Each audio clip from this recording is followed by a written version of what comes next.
Retrocesso atrás de retrocesso. Esse é o saldo dos últimos 6 anos para os trabalhadores brasileiros. De 2016 a 2022, sofremos as consequências das reformas promovidas pelos governos de Temer e Bolsonaro. Se aposentar ficou mais difícil. Conseguir emprego formal também. Investimento em saúde e educação, esquece. Foram congelados por 20 anos. E está em curso uma tentativa de diminuir ainda mais o papel do Estado em setores essenciais para a população. Meu nome é Vitor Hugo Xavier e este é o podcast da Asurg Sindicato. Os últimos 6 anos foram cruéis para o trabalhador brasileiro. Foram aprovadas a Emenda Constitucional 95, que impede o investimento em saúde e educação, as reformas trabalhista e da Previdência. Teve ainda a tentativa de aprovação de uma reforma administrativa, ideia essa, vale ressaltar, ainda não abandonada pelos neoliberais. Outras medidas neste período contribuíram também para o enfraquecimento de políticas públicas que visavam a melhoria da vida para o povo brasileiro, como o fim do Bolsa Família e do Minha Casa Minha Vida, substituídos por programas piores, com alcance duvidoso e mais frágeis. Para tratar sobre esse desmonte geral das políticas sociais, conversamos com o jornalista e cientista social pela URGS, Alexandre Halbrich, que acaba de lançar o livro Direitos Golpeados, os ataques aos trabalhadores brasileiros de 2016 a 2022, pela editora Insular. Obrigado pela presença, Alexandre. Obrigado, Vitor Hugo, Ricardo, André. Eu agradeço a Surgs pela promoção dessa atividade, pelo apoio também que deu ao livro. Depois a gente vai, com certeza, falar sobre isso também. O Alexandre já deu aí a pista. Eu chamo, então, para compor a mesa o coordenador de Educação Política e Sindical da Surgs, o André Dias Mortari, servidor da Faculdade de Educação e Biblioteconomia da URGS. Bem-vindo, André. Obrigado a presença Alexandre, Ricardo, Vitor. Vamos lá então, falar um pouco sobre esse livro que é fundamental, tem estado presente, essa temática aí no dia a dia, então, de todos os trabalhadores da nossa ação aí como sindicato na Surgs. Obrigado. Junta-se a nós também o Ricardo Souza, coordenador jurídico de Relações de Trabalho da Surgs, servidor da UFSPA. Tudo bom, Ricardo? Bom dia, Vitor. Bom dia, André. Bom dia, Alexandre. Esse livro é uma importante iniciativa, um orgulho nosso enquanto sindicato, de contribuir para esse projeto, para a gente discutir essas reformas que atingem o nosso cotidiano e fazem parte das nossas lutas nos últimos anos. Esse é um grande debate. Bom, eu quero iniciar a nossa conversa perguntando para o Alexandre sobre esse levantamento minucioso que tu fizeste, Alexandre, para escrever o livro, e me chamou muito a atenção. Eu até ia preparar uma outra pergunta, mas lendo o livro com mais calma, me chamou a atenção os números do desemprego no Brasil, Tem uma parte ali mais para o final do livro que tu faz um levantamento sobre os índices de emprego, pegando principalmente as questões do primeiro trimestre dos últimos anos, e a gente chegou a quase 15% de desemprego em 2021, ali de janeiro a março. E hoje a gente tem, além disso, desalentados, a informalidade, que também são outros milhões. Eu queria que tu comentasse para a gente se a reforma trabalhista, claro, tem muito da reforma trabalhista nisso, mas acho que o conjunto dessa retirada de direitos dificultou a vida dos brasileiros, dos trabalhadores brasileiros, Alexandre? A reforma trabalhista, na verdade, depois a gente pode falar um pouco sobre como o livro foi construído também, mas para dando um rápido spoiler, a reforma trabalhista foi o centro inicial do livro, vamos dizer assim, porque ela foi o tema da minha tese de doutorado, o debate público sobre a reforma trabalhista de 2017, e ela acabou, essa tese acabou dando origem ao primeiro capítulo do livro. E aí depois a gente retoma, no final do livro, no último capítulo, apresenta resultados desse processo, que passa pela reforma trabalhista, passa pela emenda constitucional do teto de gastos, que tu citou na abertura, passa pela reforma da Previdência, mas, de fato, a comparação mais clara de dados é entre 2017, quando a reforma trabalhista é aprovada, e esse primeiro trimestre, né? E o que se percebe é que a promessa de geração de empregos não se confirma. A gente tem, hoje a gente tem uma pequena queda da taxa de desemprego no período, mas retomando a patamares ainda muito altos, né, porque a gente chegou, como tu falou, a quase 15% de desemprego. O que se vê é, entre oscilações para cima e para baixo, uma certa estabilização do emprego no Brasil, dos postos de trabalho, mesmo pós-reforma trabalhista. A gente tem esse pico, esse estouro ali entre 2020 e 2021, e agora uma certa queda, retomando o patamar anterior, mas, de modo geral, a gente pode falar em uma estabilização desse índice. Mas aí chama a atenção que empregos são esses que estão sendo gerados, né? Porque a gente tem um aumento brutal da informalidade, mesmo nos casos de contratações com carteira assinada, são contratações com menos direitos, porque a reforma trabalhista abriu as portas para isso ser feito de forma legalizada, né? A gente tem esse número crescente de desalentados, a informalidade está batendo recorde no Brasil, né? Um outro recorde negativo que está sendo batido é também dos trabalhadores por conta própria, que essa é uma discussão central nesse contexto de alterações no mundo do trabalho, no mercado do trabalho, porque aí a gente está falando de uberização, né? É o conceito mais comum a ser usado, de trabalhadores que caem cada vez menos nessa conversa, né? Mas são levados a crer que estão trabalhando com autonomia, com liberdade, quando na verdade acabam reféns de uma situação que eles têm ganhos baixos, a empresa tem ganhos altos, e eles não têm qualquer direito assegurado, né? Então, esse é o quadro geral que a gente tem da situação do trabalhador no Brasil hoje. Uma estabilização do índice de desemprego, mas os postos que nascem, os postos de trabalho que nascem, enquanto muitos fecham, os postos que nascem são postos de trabalho sem direitos, muitas vezes sem formalização. As pessoas estão se virando do jeito que dá, e isso não é aceitável do ponto de vista dos direitos sociais. Eu queria chamar agora o André Dias Mortari, que é coordenador da SURGS, para fazer uma pergunta para Alexandre. André, por favor. Obrigado. Seguindo até então que o professor comenta, né? Uns dados que eu percebi também foi que junto a esses, acho que foi falado também, os postos de trabalho estão apresentando uma renda média também abaixo do que se tinha, né, nesse período anterior, então, no caso, a reforma trabalhista ali, em 2017. Bom, a verdade é que o contexto que a gente vive hoje é um contexto de crise em que, às vezes, a gente tem a impressão que ele parece que se agrava, a cada dia vai se agravando mais, né? A carestia está presente aí na classe trabalhadora, no dia a dia, né, do trabalhador, e aos poucos parece que a gente vai aceitando situações cada vez mais penosas, mais degradantes, né? São cortes de direitos, né? São mais horas trabalhadas, os salários são menores, a gente tem uma menor oferta de serviços públicos sendo prestados, né? E o desemprego, então, também presente aí no cotidiano, no dia a dia dos trabalhadores, né? Nessa situação de vulnerabilidade, então, dos trabalhadores, né? De falta de garantias mínimas, e essa necessidade que todo mundo tem, né, de colocar um prato de comida na mesa, a gente acaba, toda a classe trabalhadora no Brasil acaba ficando muito mais exposta a discursos, né, que se apresentam como solução desses problemas que estão aí imediatamente colocados, né, na vida cotidiana dos trabalhadores, ainda que eles incluam, às vezes, uma certa perda de direitos.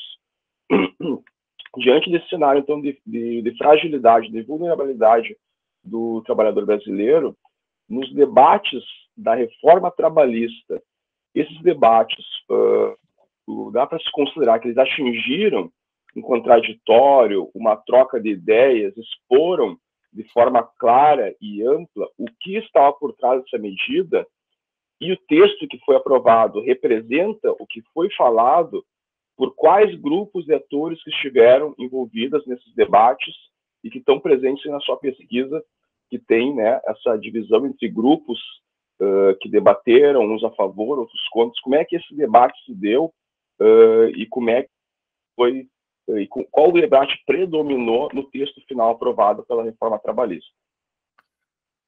Bom, André, obrigado pela questão. Acho que esse é um debate central, né? A classe trabalhadora, em geral, se posicionou contra a reforma trabalhista, né? As pesquisas de opinião, aí não são pesquisas acadêmicas, mas são pesquisas de opinião. Eu cito o caso que eu me lembro do Datafolha e da Vox Populi, apontaram uma grande maioria da população brasileira contra a reforma trabalhista, que entendia que a reforma era prejudicial, que ela retirava direitos. As pessoas estavam pessimistas, suas pesquisas de opinião apontavam, as pessoas estavam pessimistas com relação aos resultados da reforma trabalhista. Então, a população em geral não foi enganada pelo discurso dos atores, dos grupos que buscavam a aprovação da reforma.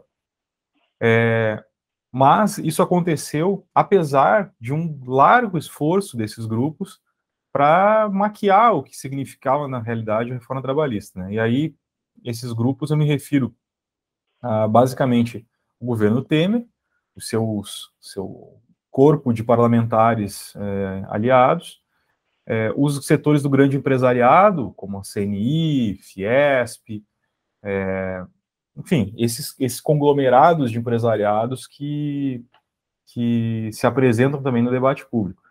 E, de forma central na relação direta com a população, a mídia burguesa, a mídia hegemônica, a mídia dominante, grande mídia, chame-se como quiser, mas os grandes grupos midiáticos, né? Globo, Folha de São Paulo, Estado de São Paulo, aqui no Rio Grande do Sul, Grupo RBS, que tiveram um grande papel na aprovação dessa reforma como organizadores desse discurso e difusores desse discurso de que a reforma trabalhista, por exemplo, ia gerar emprego ou ia modernizar as relações de trabalho, que não iria retirar direitos, tudo que a gente vê que já vê confirmado 5 anos depois da reforma trabalhista que não era verdade. Então, esse grupo de atores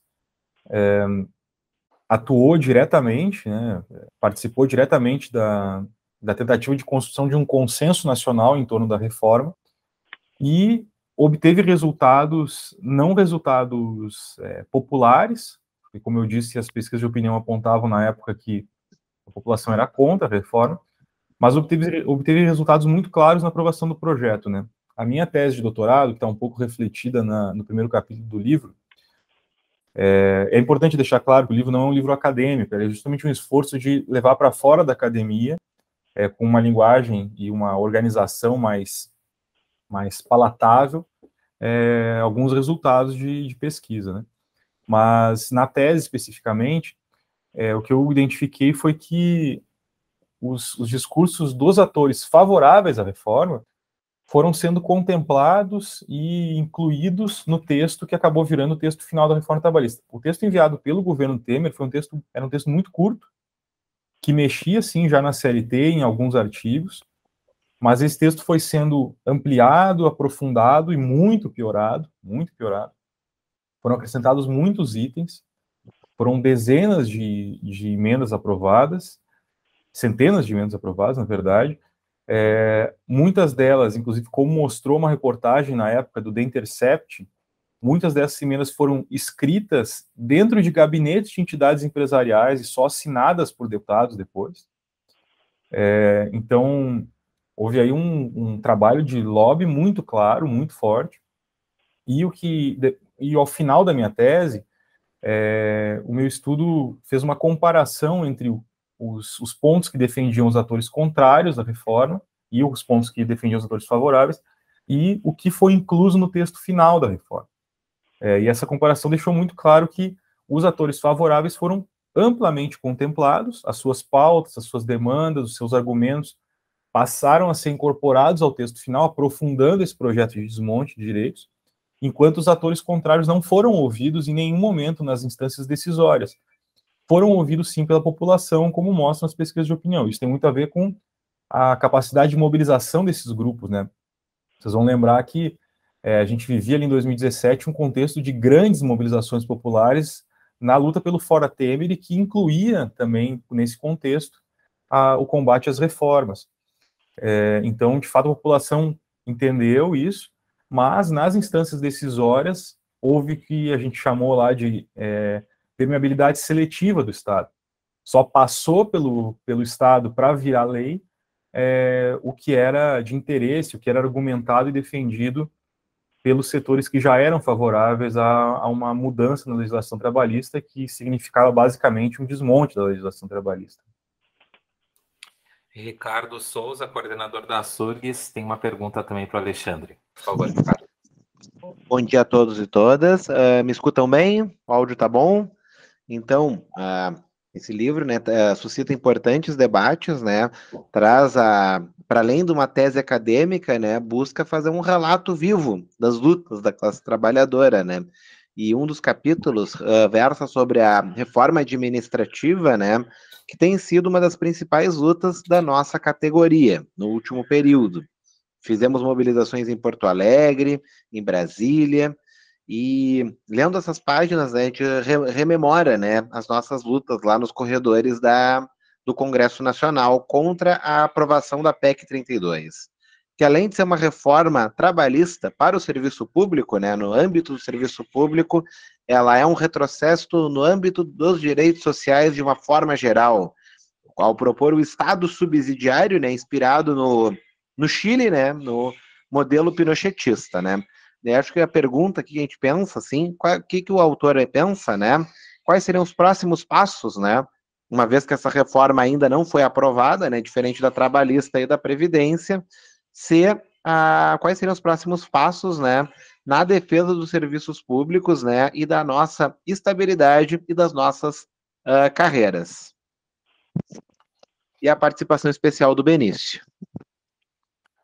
Bom, o primeiro passo, temporalmente, que nós temos para defender o serviço público e retomar um caminho de fortalecimento do serviço público é não eleger governos que ataquem o serviço público. O governo Bolsonaro já deixou muito claro, são falas abertas em entrevistas, em painéis, principalmente do ministro da Economia, Paulo Guedes, que a reforma administrativa vai ser prioridade caso o governo seja reeleito.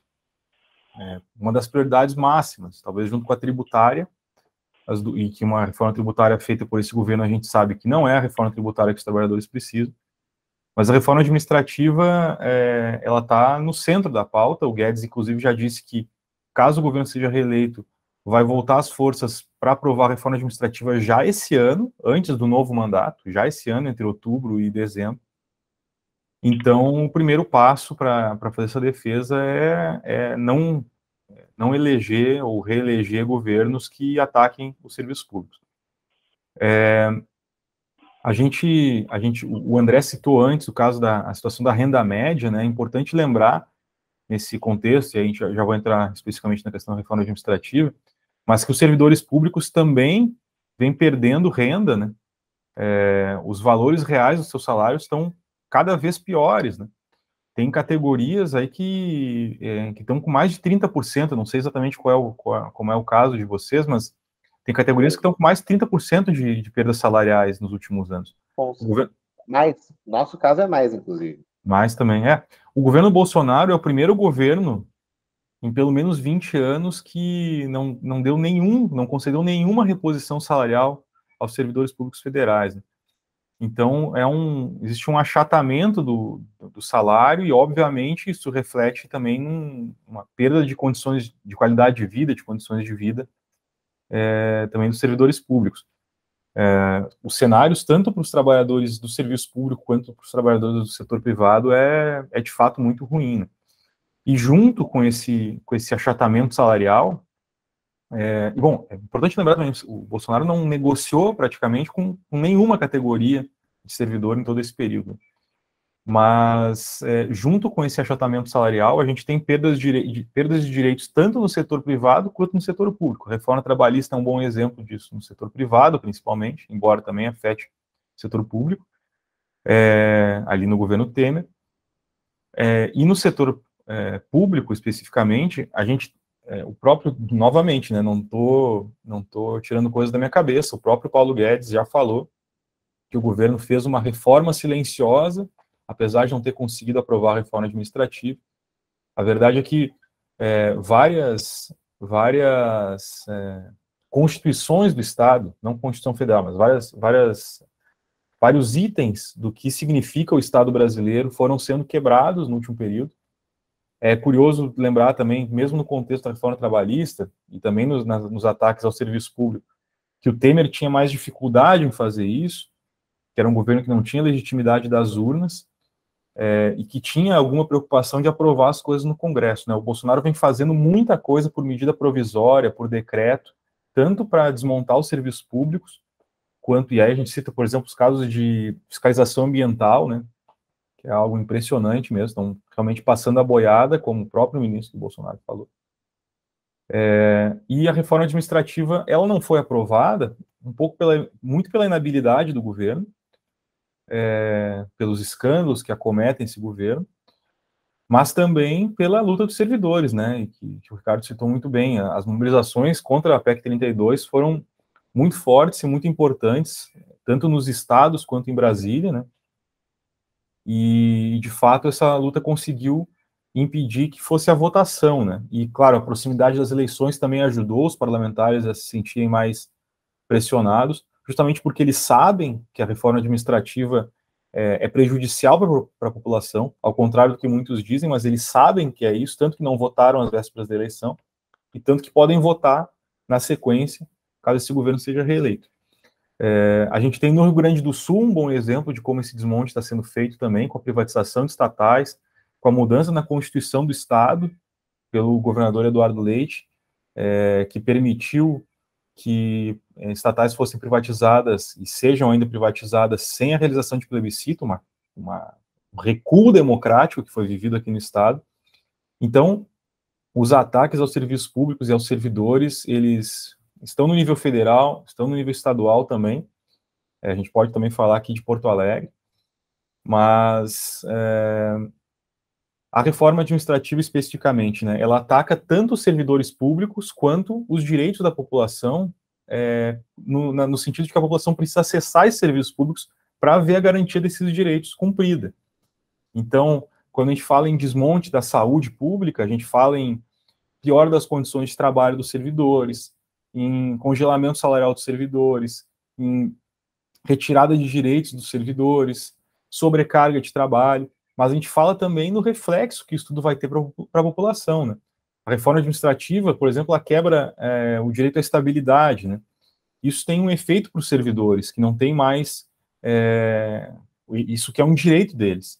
Mas também tem um efeito muito grave para a população, porque os servidores perdem autonomia frente a tentativas até de corrupção, mas também a tentativas de ingerência de poderosos, do poder político, do poder econômico. Isso vai afetar o serviço, como vai chegar à população. Então, na verdade, a reforma administrativa, ela traz prejuízos muito graves aos servidores, mas traz prejuízos ainda mais graves à população que precisa de serviços públicos de qualidade, que a gente sabe que não tem suficientemente no Brasil, mas que piorar não vai melhorar, né? Alexandre, queria comentar contigo uma questão crucial. Tu falou até na tua fala agora sobre as eleições, né? A gente está chegando aí no final do primeiro turno, a gente tem um candidato à reeleição que não está bem colocado, se olhar em comparação a outros candidatos à reeleição desde a redemocratização. Tu acha que essa dificuldade do Bolsonaro de estar à frente, mesmo com a máquina pública, trabalhando para ele, já é também um resultado do povo ter assimilado essas retiradas de direitos? Tu acha que tem uma relação com a situação do Bolsonaro aí em segundo lugar nas pesquisas, com uma dificuldade até de ir para o segundo turno, com o povo ter assimilado essa brutal retirada de direitos? Sem dúvida, né? A gente tem aquele ditado que tu não consegue mentir todo o tempo para todo mundo. Não lembro como é que é o ditado, mas você sabe de volta falando. Não tem como enganar todo mundo o tempo todo. Em resumo, é isso.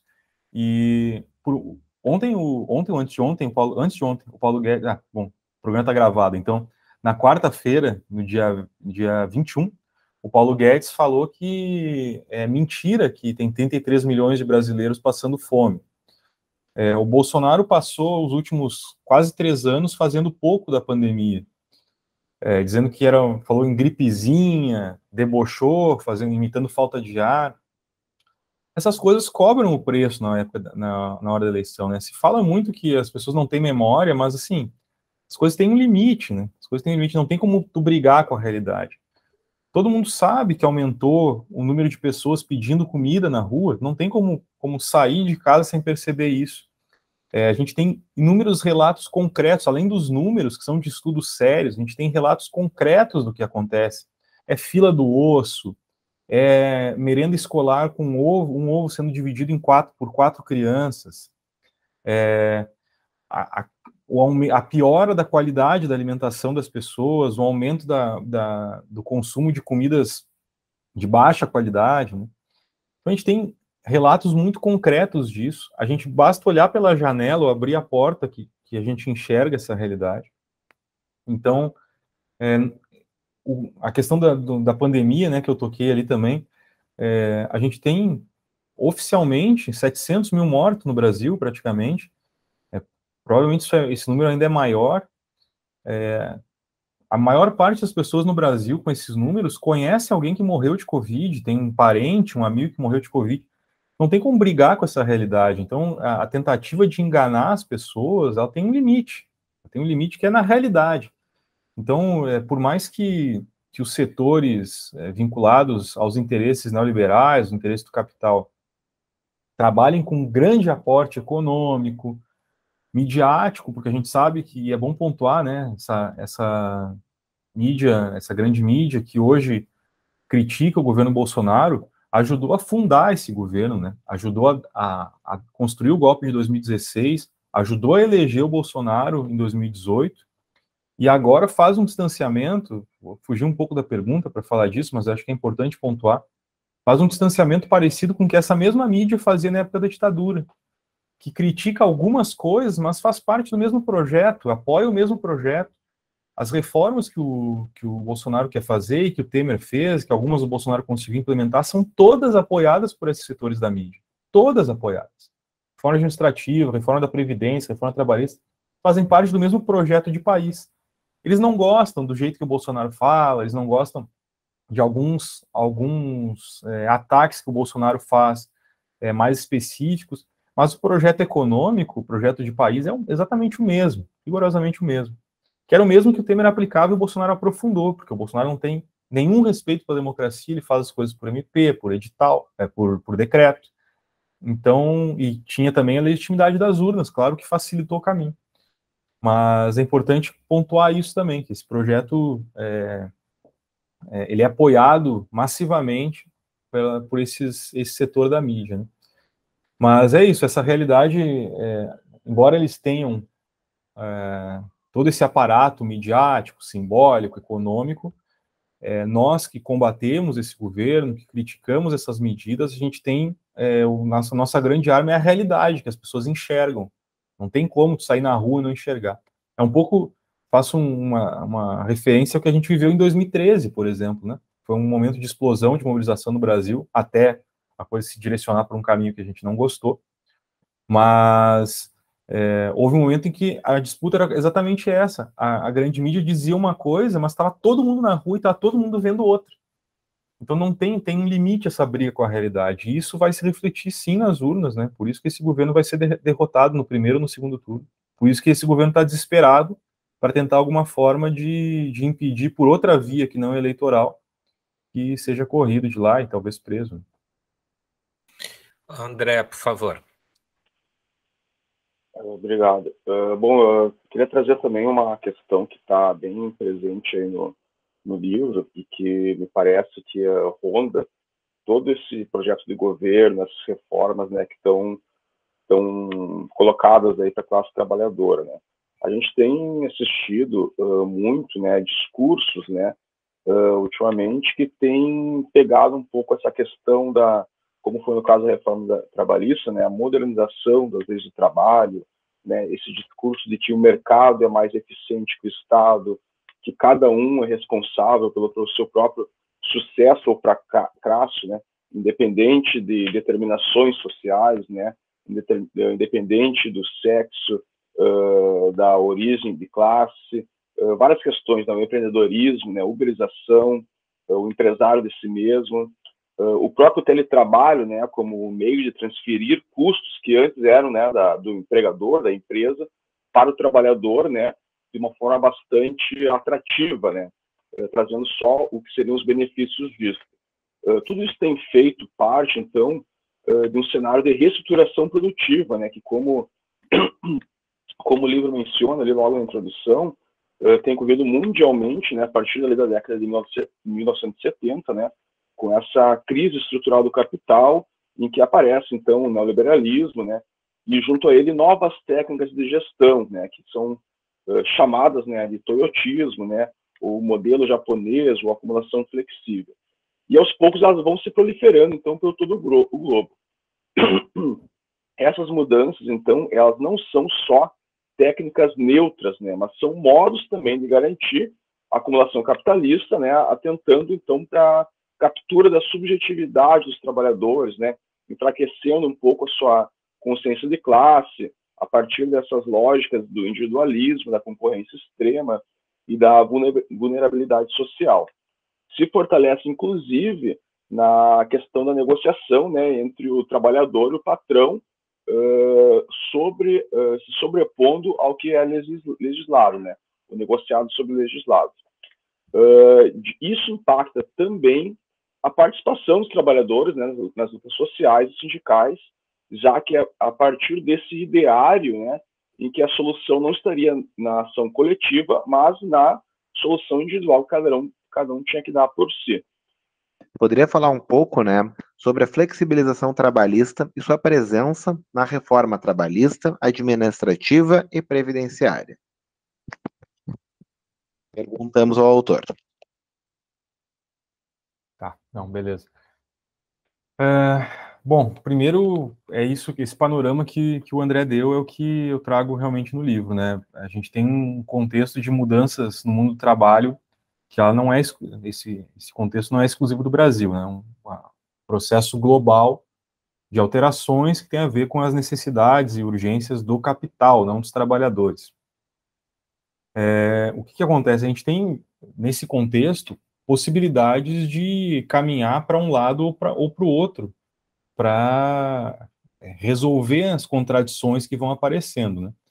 E aí a decisão, os caminhos que vão ser tomados tem a ver com tem a ver com a luta de classes, com a disputa entre trabalhadores e capital, entre esses dois interesses que são divergentes, necessariamente divergentes. Cito também nesse sentido, né, que a gente tem transformações tecnológicas, e aí estou dialogando com o trecho da fala do André que tratou do teletrabalho também, que é uma outra discussão que precisa ser feita. Mas a gente tem transformações tecnológicas que não vão voltar atrás. Então, que a gente tem que encontrar possibilidades dentro disso que façam com que a vida do trabalhador melhore, né? Não a margem de lucro do capital melhore. Essa é uma disputa que está aparecendo agora, inclusive, recentemente, o governo Bolsonaro editou MPs relativas ao teletrabalho que não que ajudam que apontam para uma regulação do teletrabalho, mas não contemplando os interesses dos trabalhadores. E aí vou seguir um pouquinho nessa linha para dizer que o teletrabalho, as possibilidades de teletrabalho e as possibilidades tecnológicas em geral no trabalho, elas podem liberar tempo dos trabalhadores. Ou elas podem fazer com que o trabalhador trabalhe o mesmo tempo gerando mais lucro, produzindo mais. E essa é uma disputa que está colocada aí. Eu penso que o teletrabalho traz problemas subjetivos também para o trabalhador, porque fica isolado, né? Mas ele também traz vantagens, porque a gente libera tempo, por exemplo, de deslocamento, né? A gente vê, por exemplo, em cidades como São Paulo, que as pessoas às vezes levam 2, 3 horas para chegar no trabalho. Isso significa 4 ou 6 horas para ir para voltar. Então, se houver possibilidade de trabalhar de casa ou perto de casa, é melhor para o trabalhador. Só que isso tem a ver aí com os custos que isso vai gerar para o trabalhador, tem a ver com a questão da subjetividade, porque o trabalhador vai ficar isolado. Então, é preciso trabalhar e discutir essas questões do ponto de vista da classe trabalhadora para que essas novas tecnologias e novas dinâmicas possam beneficiar os trabalhadores. Especificamente sobre as 3 reformas, né, o que a gente vê, principalmente no caso da reforma trabalhista, né, porque a questão da modernização, ela não aparece muito na reforma. Bom, apareceu também um pouco na reforma da Previdência, mas não era central nisso. O argumento central dos 2 governos, que é bom lembrar, o Temer tentou aprovar a reforma da Previdência, não conseguiu por causa da luta dos trabalhadores. O Bolsonaro acabou conseguindo aprovar uma reforma ainda pior do que a do Temer, mas ali o principal argumento do governo era que a Previdência estava quebrada aqui. A gente sabe que não é verdade também. Isso era, na verdade, um pretexto para tentar desmontar a Previdência Pública no Brasil e não está fora do campo de visão aí do Bolsonaro e do Paulo Guedes a implementação do sistema de capitalização, que aí é o desastre completo, né? Que é o que aí sim que a gente vê no Chile a partir do Pinochet, que é a miséria dos aposentados, alto índice de suicídio entre aposentados, porque simplesmente não conseguem sobreviver mais, não conseguem comer, ou viram grandes pesos para as famílias.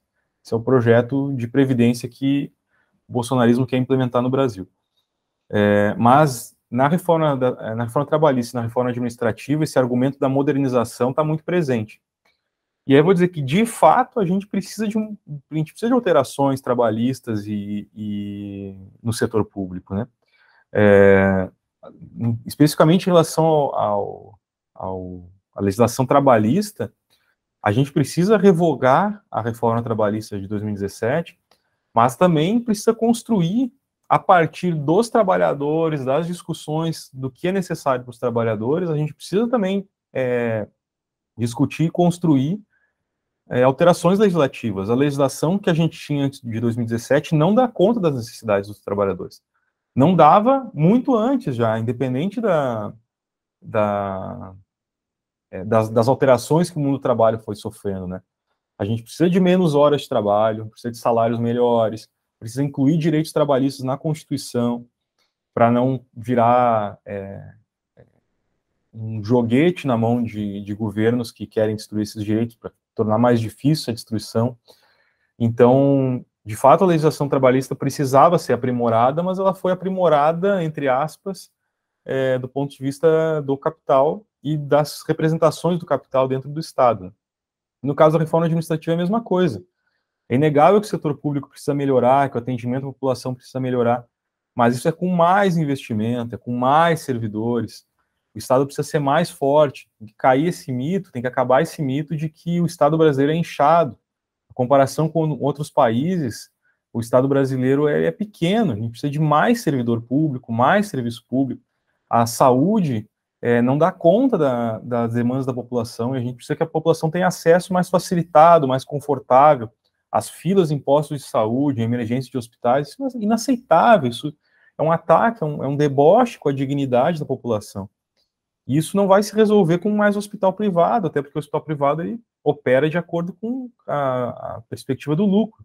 A gente precisa de mais saúde pública, a gente precisa de mais educação pública, a gente precisa retomar investimento em educação, precisa revogar a emenda constitucional do teto de gastos para permitir mais investimento público, mais gasto público. Isso gira a economia, isso melhora diretamente a vida das pessoas, porque as pessoas passam a ser mais atendidas pelo Estado. Então a gente precisa de fato modernizar e melhorar o Estado para atender a população. E essa falsa modernização que está sendo apresentada a partir da reforma administrativa, ela nada mais é do que se fala muito em desmonte do Estado, mas eu prefiro falar em reorientação do Estado, porque o Estado ele continua lá, mas ele passa a operar de acordo com interesses privados. ele deixa de operar de acordo com o interesse público. Então, os interesses privados passam, por exemplo, por formação de superávit, aumento do superávit primário para pagar a dívida pública, que a gente sabe que cai no bolso dos banqueiros, principalmente, dos especuladores. Passa por, no caso, por exemplo, do fim dos concursos, né, que a reforma administrativa propõe, indica, abrindo novas formas de contratação, passa por apadrinhamento. Então, o Estado continua lá, mas ele é um Estado cada vez menos democrático e cada vez menos direcionado para resolver os problemas da população. Ele passa a ser cada vez mais direcionado para resolver a ganância de alguns poucos. Então, de fato, a gente precisa de modernizações, mas modernizações reais. Isso que é feito a partir da reforma trabalhista, da reforma administrativa, não é modernização, é uma reorientação da legislação e do Estado para atender a interesses muito particulares de um percentual muito pequeno da população brasileira e que muitas vezes não vive nem do próprio trabalho. O Ricardo concluiu a pergunta do André, o Alexandre respondeu muito bem. Agora eu queria pedir para o Ricardo para que venha, faça a sua pergunta para o Alexandre, se quiser. Sim, obrigado, Vitor. Então, até aproveitando um pouco o gancho, né, que o Alexandre comentou, né, que também está sendo um tema muito latente na nossa categoria sobre o teletrabalho, né, que é um tema contraditório, né, que traz contradições e traz um modelo muito vinculado a metas, né, até aproveito para perguntar sobre isso, né, que é a que custo, né, está esse teletrabalho, né, que a pessoa, ao invés de, estando na sua casa, né, podendo exercer suas atividades, talvez ela tenha que cumprir mais horas do que cumpriria normalmente, teria que ter um desgaste maior. Queria aproveitar o gancho para comentar a respeito disso, mas só para não perder também, até pelo nosso tempo, vou ler a última pergunta, né, que eu acho que o Alexandre já ensaiou um pouco sobre esse assunto, né, que como estamos às vésperas das eleições, né, é um tema recorrente, né, esse programa está sendo gravado dia 23 de setembro, né, e com possibilidade da derrota do atual governo já no primeiro turno, né, pensando para além das eleições, né, após as eleições, né, superando esses governos, né, que vieram golpeando os direitos sociais no último período, né, numa lógica também de próximos passos, né, como é que a gente pode reconquistar, ampliar ou ainda inventar novos direitos. Eu pego essa questão do teletrabalho também para a gente pensar nisso, como é que pensando no futuro, derrotando essa agenda neoliberal mais ortodoxa, né, quais são os próximos passos nossos enquanto classe para a gente pensar o futuro, para a gente seguir lutando por dias melhores, já que a Terra, esperamos, né, volte a ser redonda. Bom, eu penso que essas duas perguntas, na verdade, elas aparentemente não, mas elas têm um diálogo importante entre elas aí, que é a questão dos sindicatos, né? Eu vou tentar tocar isso no final do meu comentário. Em relação ao teletrabalho, primeiro, né? Eu acho que as discussões sobre teletrabalho no Brasil ainda são muito incipientes, muito incipientes. Elas acabaram forçadas, empurradas, adiantadas por conta da pandemia, que abriu espaços para o teletrabalho, e a verdade é que tanto os trabalhadores quanto as empresas, em muitos casos, viram que é legal trabalhar em casa. Para o trabalhador, às vezes, é bom. E a empresa viu que ela gasta menos. Só que a gente tem pontes que não são visíveis no primeiro momento, mas que apontam para alguns perigos do ponto de vista do trabalhador. E aí eu citei antes, né, que, por exemplo, algo que é bem pouco palpável, mas que é a questão da subjetividade do trabalhador e como a gente vai ficando, nós trabalhadores, vamos ficando isolados se a gente não tem o contato no local de trabalho, né?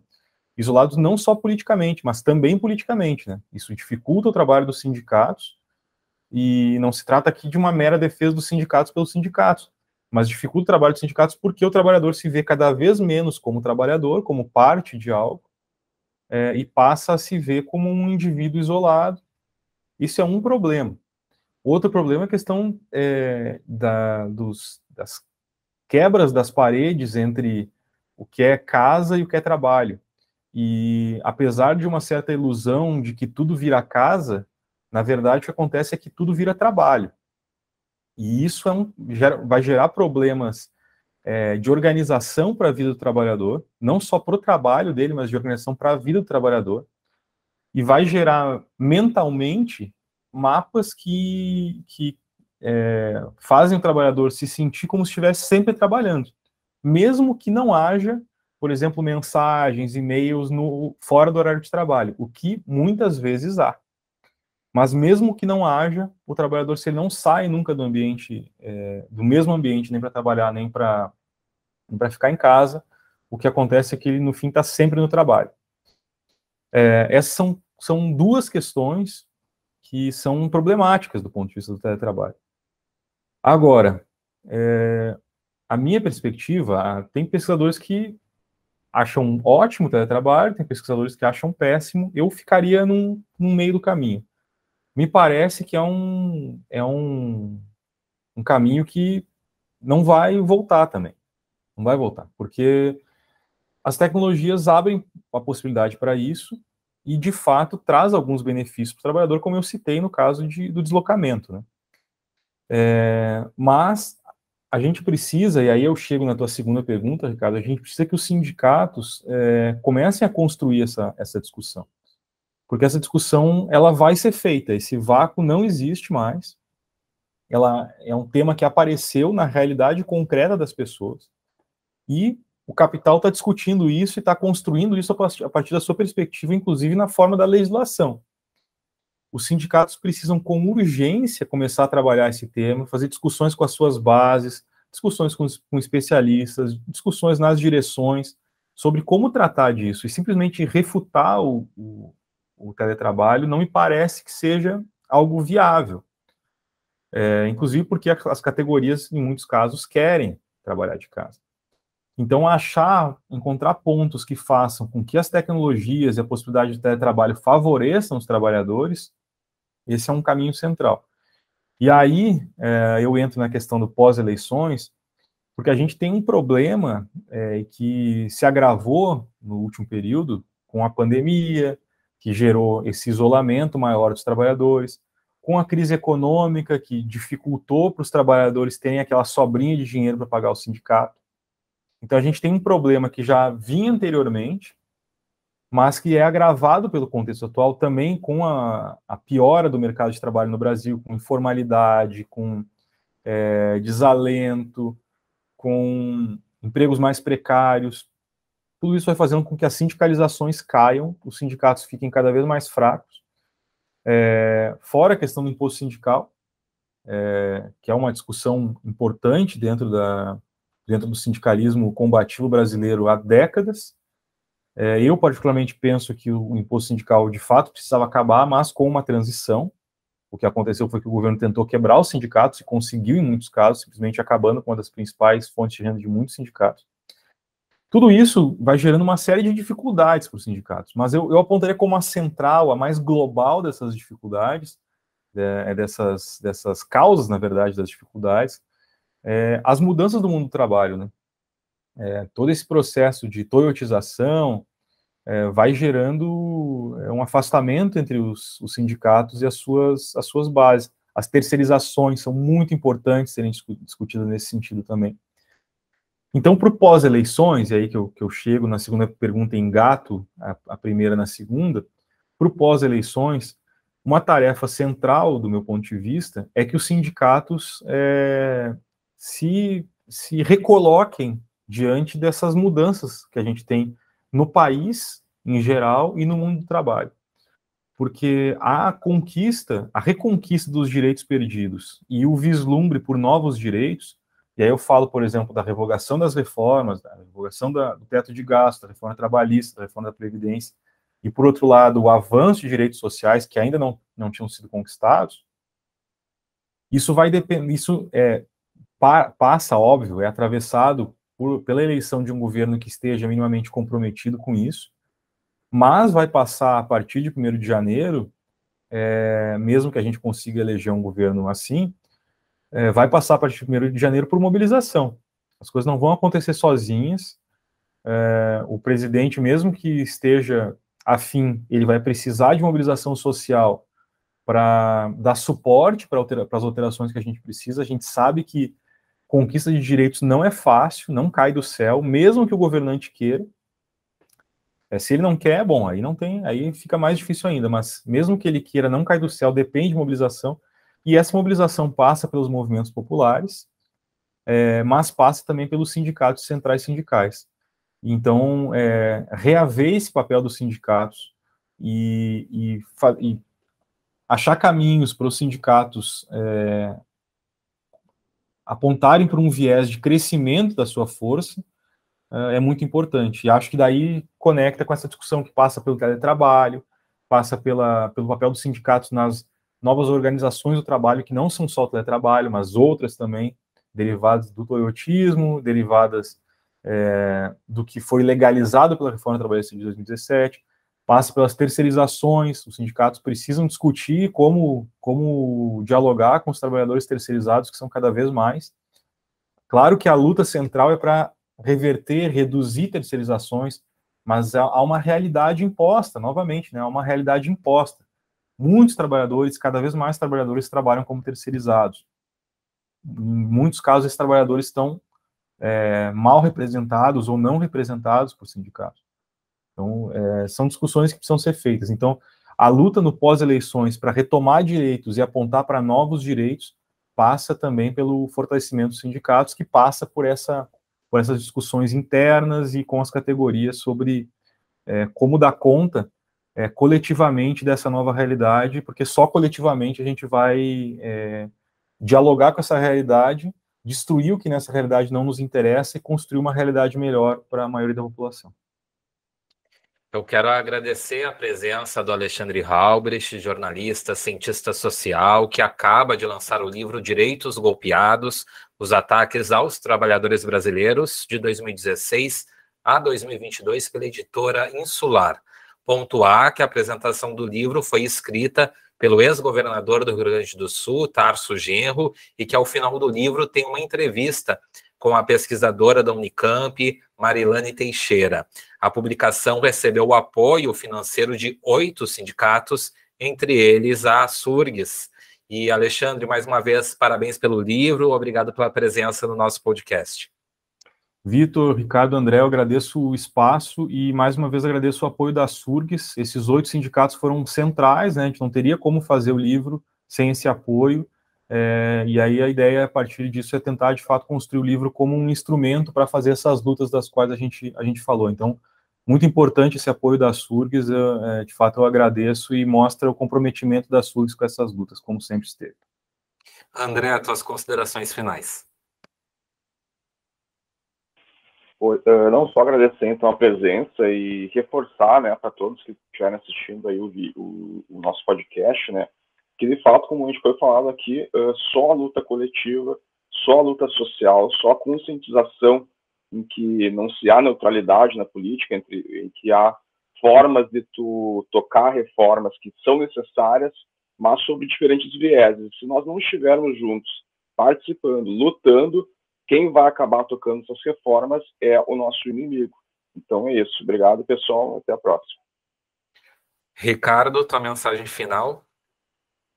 Então, obrigado aí a todos e todas, né? Obrigado, Alexandre, obrigado, André, obrigado, Vitor, obrigado aos colegas da categoria que nos assistem ou nos escutam, né? Esperamos que esse podcast aí seja uma retomada aí desses debates, dessas discussões com nossos colegas da URGS, da UFSPA e do IFRS. Pretendemos fazer mais debates sobre este e outros temas, né? O livro aqui, Os Direitos Golpeados, né? Foi lançado, né? Vale a pena conferir. Pretendemos fazer algum evento logo mais para a categoria, em que o livro, sortearemos algumas cópias desse livro aí, para ser de acesso da categoria. E eu queria encerrar com uma frase, né, com um ditado, né, do José Martí, que os direitos se tomam, não se pede, se arranca e não se mendigam. Muito obrigado a todos e todas. A apresentação, produção e edição do podcast da Surgs é de Vitor Hugo Xavier, apoio de produção e edição de Giancarlo Emanuele Dias. Coordenação de comunicação, Sabrina Eufrásio e Eric Vaz. Coordenação geral da Asurg Sindicato, Gabriel Focken, e as coordenadoras gerais licenciadas Tamires Filgueira e Laís Magbel Camisolão. Até a próxima!